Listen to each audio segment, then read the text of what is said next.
ఒకే సంఘంలో ఉన్నాము, మిమ్మల్ని నేను ఎరుగను కదా. దేవుడు కూడా మన గురించి ఆ మాట చెప్పే సమయం రాకముందే మనం మెలకువగలిగిన వారంగా ఉండాలి. ఆయనతో అన్నాడు, నేను చర్చికి పోయేవాడినయ్యా, మీరెవరో నాకు తెలియదు. మత్తయి సువార్త 25వ అధ్యాయంలో మనం ఎరుగుతాం. అయ్యా నేను చర్చి ఊడ్చాను, సాపలేసాను, మందిరానికి డబ్బులు ఇచ్చేవాడిని, అయినా కూడా నువ్వెవరో నాకు ఎందుకు, నీ హృదయము నాకు దూరంగా ఉంది.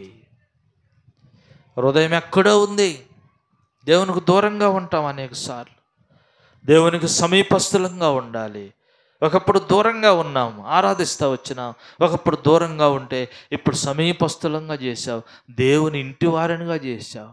దేవుని ఇంటి వారమని చెప్పుకుంటూ ఆ ఇంటికి దూరంగా ఉంటే ఆ ఇల్లు ఏమైపోద్ది?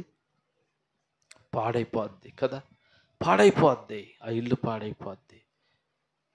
కానీ మన జీవితంలో, మన ఆత్మీయమైన జీవితం కూడా పాడవద్ది దేవునికి దూరంగా ఉంటే.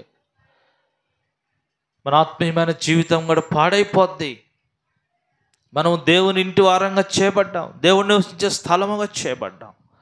పేతురు చూడు, అయ్యా ఆయన ఎవరో నాకు తెలియదు. అయితే ప్రేమ కలిగిన దేవుడు పేతురు అయ్యను అలా విడిచిపెట్టడం ఇష్టపడక జ్ఞాపకం చేసుకున్నాడంట. పేతురుని జ్ఞాపకం చేసుకున్నాడు. పేతురుని జ్ఞాపకం చేసుకుంటే కోడి కూసిందంట. కోడి కూసింది. క్రోక్కమని కోడి గుయ్యంగానే ఏమి దేవుడు చెప్పిన మాటలు పేతురు జ్ఞాపకం వచ్చాయి. దేవుడు మనల్ని జ్ఞాపకం చేసుకోకపోతే మనకి ఏమీ జ్ఞాపకం రావు, మనం ఏమీ కూడా చేయలేము. ఆయన మంటివారమని మనలను జ్ఞాపకము చేసుకున్నాడు. మానవుణ్ణి జ్ఞాపకం చేసుకోవడానికి వాడే పాటివాడు. నరునకు పుట్టిన వాడిని జ్ఞాపకం చేసుకోవడానికి వాడు ఏ పాటివాడు. మన జీవమే పాటిది. అంతలో కనబడి అంతలో మాయమైపోయేవారు. No guarantee. ఈ జీవితానికి ఇన్ని సంవత్సరాలు బ్రతుకుతానన్న గ్యారంటీ లేదు. ఎప్పుడు ఏమి సంభవించునో మీరు ఎరుగరు గనుక కదా. ఎప్పుడు ఏం జరుగుతుందో తెలియని జీవితం. ఎందులో అతిశయపడాల్సిన అవసరం ఏదీ లేదు. దేంట్లో కూడా గర్వించవలసిన జీవితం కాదు ఇది. ఎప్పుడు ఉంటామో ఎప్పుడు పోతామో తెలియని జీవితం, తాత్కాలికమైన జీవితం, ఒక బాటసారిగా ఉన్నటువంటి మన జీవితం. దేవునికి దూరంగా ఉంటే మనం శత్రువు చేతిలో చిక్కుబడే వారంగా ఉంటాం.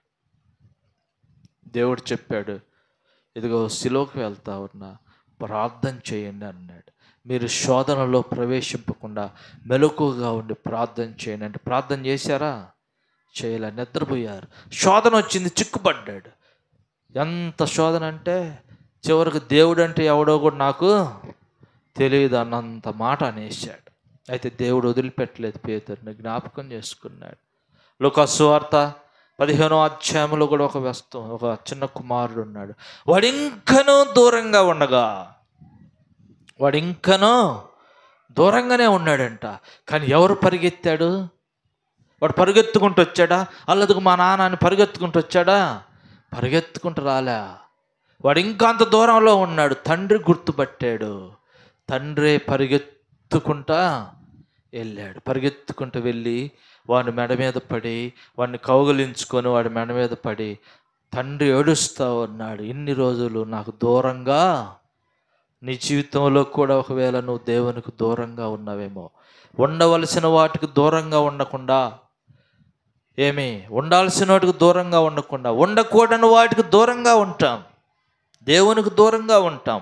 దేవుని యొక్క వాక్యంలో దూరంగా ఉండాల్సిన పాపాలు చాలా ఉన్నాయి బైబిల్లో. వాటికి దూరంగా ఉండట్లేదు మనం. అపవిత్రతకు, జారత్వానికి దూరంగా ఉండాలి. విగ్రహారాధన జీవితానికి దూరంగా ఉండాలి. కామకత్వానికి దూరంగా ఉండాలి. ఇలాగ దేవుని యొక్క వాక్యంలో చాలా రాయబడ్డాయి. కానీ ఈ దినాల్లో వాటికి సమీపంగా ఉండి దేవునికి దూరంగా ఉంటా ఉన్నా. అందుకే దేవుడు అంటాడు, నన్ను జ్ఞాపకం చేసుకున్నటకై దీనిని చేయడు. పేతురుని జ్ఞాపకం చేసుకొని పేతురు వైపు తిరిగినప్పుడు పేతురు పశ్చాత్తాపడ్డాడు, కన్నీరు కారుస్తా. చూడండి, ఆ మాట చూద్దాం. పేతురు రాసిన మత్తయి సువార్తలో 26వ అధ్యాయం 75వ వచనం. మత్తయి సువార్త 26:75. మత్తయి సువార్త 26వ అధ్యాయము 75వ వచనం. పేతురు ఏడుస్తూ ఉన్నాడు. చూద్దామా? మత్తయి సువార్త 26:75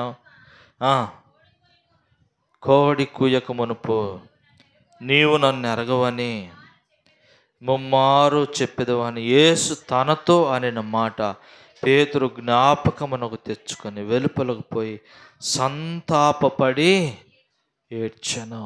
సంతాపపడి. ఈరోజు మనం ఏడవగలిగితే ప్రభువుతో కూడా ఉంటాం. ఈరోజు నువ్వు కన్నీరు కార్చగలిగితే మన బలహీనతలను బట్టి, మన పాపమును బట్టి, మన అవిధేయతను బట్టి, దేవునికి దూరంగా ఉన్న జీవితాన్ని బట్టి మనం ఈరోజు ఏడవగలిగితే ఒకానొక దినాన ఏడవకుండా ఉంటాం. వాడు ఏడుస్తూ ఉన్నాడు, యాతన పడతా ఉన్నాడు అగ్నిజ్వాలల్లో.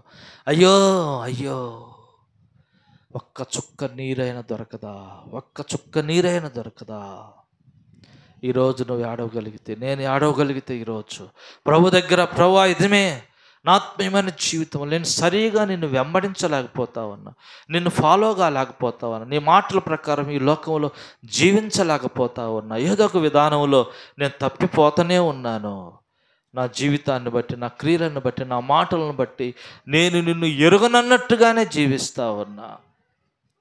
కొన్నిసార్లు ఇలా అనిపిస్తూ ఉంటుంది. కొన్ని ప్రాంతాలకు పోయినప్పుడు వాళ్ళు తెలిసిన వాళ్ళు అయ్యుండి కూడా వాళ్ళు మనం పలకరించలేదనుకో, మనం ఏమనుకుంటాం? తెలిసిన వాళ్ళు అయ్యుండి కూడా పలకరించకపోతే ఏమనుకుంటాం? వీడేంది మనకు బాగా తెలుసు కానీ ఎలాగున్నాడంట, పలకరించలేదు, మనం ఏదో తెలియనట్టుగా పోతున్నాడే, మనం ఎవరో తెలియనట్టుగా పోతా ఉన్నాడే. పొద్దున్న లేస్తే మనకాడే ఉన్నోడు మనం ఎరగనట్టుగా ఉంటున్నాం. కొన్నిసార్లు మన జీవితంలో పొద్దున్న లేచి ప్రభువా ప్రభు అని మనం ప్రార్థన చేస్తూ దేవునిని ఎరగమన్నట్టుగానే ఉంటాం, దేవుని తెలియనట్టుగా.